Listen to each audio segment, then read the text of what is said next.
ഛത്തീസ്ഗഡിൽ നിന്ന് 2 മലയാളി കന്യാസ്ത്രീകളെ അറസ്റ്റ് ചെയ്തു. അവരുടെ മോചനത്തിന് വേണ്ടി കേരളത്തിലെ 2 പ്രധാനപ്പെട്ട മുന്നണികളും BJP ഒത്തൊരുമിച്ച് ശ്രമിച്ചതും ഒടുവിൽ അവർക്ക് കോടതി ജാമ്യം കൊടുത്ത് അവർ ജയിൽ വിമോചിതരായവരും നമ്മൾ ഈ പ്ലാറ്റ്ഫോമിൽ പലതവണ ചർച്ച ചെയ്തതാണ്. അതിലേക്ക് നയിച്ച സാമൂഹിക യാഥാർത്ഥ്യം, അവിടുത്തെ പോലീസിൻ്റെ സമീപനം, നാട് ഭരിക്കുന്ന BJP സർക്കാരിൻ്റെ സമീപനം, അതുപോലെ കോടതിയിൽ നടന്ന വാദപ്രതിവാദങ്ങൾ, അമിത്ഷായുടെ ഇടപെടൽ, നരേന്ദ്രമോദിയുടെ ഇടപെടൽ, കോൺഗ്രസിൻ്റെ ഡെലിഗേഷൻ ഛത്തീസ്ഗഡിൽ പോയത്, അതുപോലെ LDFൻ്റെ നേതാക്കന്മാർ വൃന്ദ കാരാട്ട് മുതൽക്ക് AA റഹീം വരെയുള്ള നേതാക്കൾ പോയത്, അവർ കന്യാസ്ത്രീകളെ കണ്ട് ആശ്വസിപ്പിക്കും. ഒടുവിൽ സർവം ശുഭം മംഗളമായി കന്യാസ്ത്രീകൾ പുറത്തിറങ്ങി വന്നത് ഒക്കെ കണ്ടതാണ്. ചില വൈദികന്മാർ തിരുവനന്തപുരത്ത് BJP ഓഫീസിൽ ചെന്ന് രാജീവ് ചന്ദ്രശേഖരൻ കണ്ട് നന്ദി അറിയിക്കുന്നവരും നമ്മൾ കണ്ടു. അപ്പോൾ അത് കഴിഞ്ഞ കാര്യമാണ്. ഞാനിപ്പോൾ അതിനെക്കുറിച്ചൊന്നും പറയാൻ ആഗ്രഹിക്കുന്നില്ല. എൻ്റെ ഒരു സുഹൃത്ത് ശ്രീ KN റസൽ, അദ്ദേഹം ഈ പെന്തിക്കോസ്ത് വിവാദത്തിൽപ്പെട്ട ഒരാളാണ്, ഒരു ബുദ്ധിജീവിയാണ്. അതുപോലെ ക്രൈസ്തവ ചിന്ത എന്നൊരു പ്രസിദ്ധീകരണത്തിൻ്റെ പ്രധാന നടത്തിപ്പുകാരനും പത്രാധിപനുമാണ്. അദ്ദേഹം തിരുവിതാംകൂറുകാരനാണ്. പാറശാലയോ നെയ്യാറ്റിൻകരയോട്ടാണ് അദ്ദേഹത്തിൻ്റെ ജന്മസ്ഥലമെങ്കിലും പുള്ളി താമസിക്കുന്നത് അങ്കമാലിക്കടുത്ത് കാലടിയിലാണ്.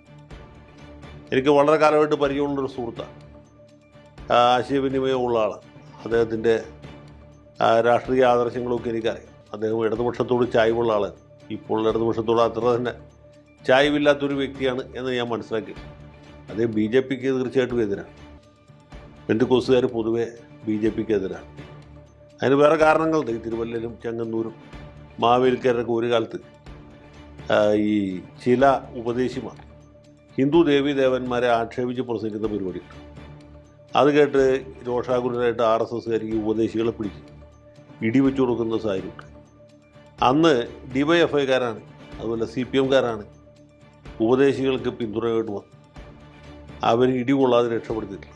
അന്ന് മുതൽക്ക് ഈ പെന്തിക്കോസ്തുകാരുടെ പിന്തുണ രാഷ്ട്രീയമായിട്ട് പലപ്പോഴും കിട്ടിക്കൊണ്ടിരുന്നത് LDFന്. ഇപ്പോൾ സമീപകാലം വരെ കിട്ടിയിരുന്നു, ഇപ്പോഴും ഉണ്ടെന്നാണ് ഞാൻ വിചാരിക്കുന്നത്. ഏതായാലും റസലും ഏതാണ്ട് ഈ അഭിപ്രായക്കാരനായിരുന്നു. ഇപ്പോൾ അദ്ദേഹം പഴയ പോലെ LDFനോട് ചായ്വുള്ള ആളല്ല എന്നാണ് ഞാൻ മനസ്സിലാക്കുന്നത്. അതെന്തുവാട്ടെ. അപ്പോൾ ഈ ക്രൈസ്തവ ചിന്തയിൽ കൂടി ശ്രീ റസൽ മുന്നോട്ട് വെച്ച ഒരാശയം, അതിലൊരു കാര്യമുണ്ടെന്ന് എനിക്ക് തോന്നുന്നു. അതുകൊണ്ടാണ് ഇപ്പോൾ ഈ വീഡിയോ ചെയ്യുന്നത്. റസൽ ചോദിക്കുന്നത്, ഇവിടെ 2 കന്യാസ്ത്രീകളെ ഛത്തീസ്ഗഡിൽ അറസ്റ്റ് ചെയ്തപ്പോൾ ഇടതുപക്ഷവും വലതുപക്ഷവും BJP എല്ലാവരും ബിലാസ്പൂരിലേക്ക് ഓടിയെത്തുകയും ഇവരുടെ മോചനത്തിന് വേണ്ടി ശബ്ദം ഉയർത്തുകയും കേന്ദ്രമന്ത്രി അമിത്ഷായെ വരെ ഈ വിഷയത്തിൽ ഇടപെടുകയും ചെയ്തു. പത്രങ്ങളൊക്കെ വലിയ അക്ഷരത്തിൽ വെണ്ടയ്ക്ക, വഴുതനങ്ങ, തക്കാളി ഒക്കെ നിരത്തി. ഈ രാജസ്ഥാനിൽ പെന്തിക്കോസ്തുകാരനായ ഒരു ഉപദേശി അല്ലെങ്കിൽ ഒരു പാസ്റ്റർ കഴിഞ്ഞ കുറച്ച് ദിവസമായിട്ട് ജയിൽവാസം അനുഭവിക്കും. അദ്ദേഹത്തിനെതിരായിട്ടുള്ള ചാർജും ഇത് തന്നെയാണ്. ഈ LDFകാരാവട്ടെ, UDFകാരാവട്ടെ, BJPക്കാരാവട്ടെ, അല്ലെങ്കിൽ മാധ്യമങ്ങളാവട്ടെ, ആരും രാജസ്ഥാനിലേക്ക് പോയോ പാസ്റ്ററുടെ മോചനത്തിന് വേണ്ടിയിട്ട് ശബ്ദം ഉയർത്തുകയോ ചെയ്തില്ല. റസൽ പറയുന്നത് അതും പോട്ടെ, ഈ ക്രൈസ്തവ മത മേലധ്യക്ഷന്മാരുടെ കത്തോലിക്ക സഭ, ഓർത്തഡോക്സ് സഭ, യാക്കോബായ സഭ, മാർത്തോമ സഭ മുതലായ വ്യവസ്ഥാപിത സഭകൾ, ഈ സഭകളൊന്നും തന്നെ പാസ്റ്റർക്ക് വേണ്ടിയിട്ട് ഒരക്ഷരം വേണ്ടിയിട്ടില്ല. കന്യാസ്ത്രീക്ക് വേണ്ടി നെഞ്ചത്തിടി നിലവിളി നടത്തിയ ആളുകൾ ആരെയും പാസ്റ്ററുടെ കാര്യത്തിൽ കാണാനുമില്ല, കേൾക്കാനുമില്ല. ഇത് ഇരട്ടത്താപ്പല്ലേ എന്നാണ് അദ്ദേഹം ചോദിക്കുന്നത്. ഒറ്റ കേൾവിയിൽ ശരിയാണ്. എന്തുകൊണ്ടിങ്ങനെ ചെയ്യുന്നു എന്ന ചോദ്യത്തിന് അദ്ദേഹം തന്നെ ഉത്തരം കണ്ടുപിടിക്കാൻ ശ്രമിക്കുന്നുണ്ട്. അദ്ദേഹം പറയുന്നത് വ്യവസ്ഥാപിത ക്രൈസ്തവ സഭകളുമായിട്ട് പെന്തിക്കോസ്തുകാർക്ക് പല കാര്യത്തിൽ അഭിപ്രായ വ്യത്യാസമുണ്ട്, മറിച്ചും അഭിപ്രായ വ്യത്യാസമുണ്ട്. അപ്പോൾ ഈ സഭകൾക്ക് ആർക്കും തന്നെ പെന്തിക്കോസ്തുകാരെ ഇഷ്ടമല്ല. അതുകൊണ്ടൊരു പാസ്റ്ററെ അറസ്റ്റ് ചെയ്താൽ അത് സാരമില്ല, പുള്ളി കുറച്ച് ദിവസം കിടക്കട്ടെ എന്ന ചിന്താഗതിയാണ് ഈ കത്തോലിക്ക മത മേലധ്യക്ഷന്മാർ മറ്റ് സഭാ മേലധികാരികൾക്കും ഉള്ളത് എന്നുള്ളതാണ്.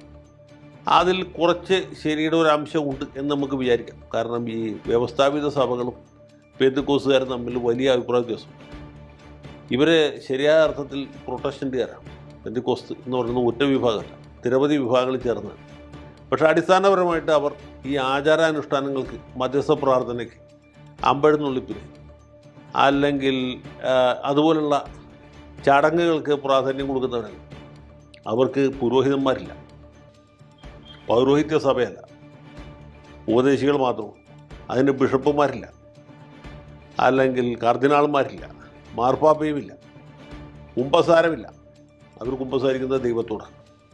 അപ്പോൾ ഇങ്ങനെ വിശ്വാസപരമായിട്ട് വലിയ അഭിപ്രായ വ്യത്യാസം അങ്ങോട്ടും ഇങ്ങോട്ടും ഉണ്ട്. ഇവരുടെ പള്ളികളിലോ പ്രയർ ഹാളുകളിലോ ദൈവത്തിൻ്റെ ഒരു രൂപവുമില്ല, യേശുവിൻ്റെ പടവുമില്ല, ആ കുരിശിൽ കിടക്കുന്ന കർത്താവിൻ്റെ രൂപവുമില്ല. അപ്പോൾ ഇങ്ങനെ തികച്ചും വ്യത്യസ്തമായ ആ ഒരു നയ സമീപനം വച്ചു പുലർത്തുന്ന ആളുകളാണ് പെന്തിക്കോസ്തുകാരെന്നുള്ളോട്ട്. അവരോട് വ്യവസ്ഥാപിത സഭകൾക്ക് യാതൊരു താല്പര്യവുമില്ല. ഇതാണ് അദ്ദേഹം പറയുന്നത്. പക്ഷെ അത് മാത്രമല്ല, എന്തുകൊണ്ട് രാഷ്ട്രീയക്കാർ ഇടപെടുന്നില്ല എന്നുള്ള വിഷയമില്ല.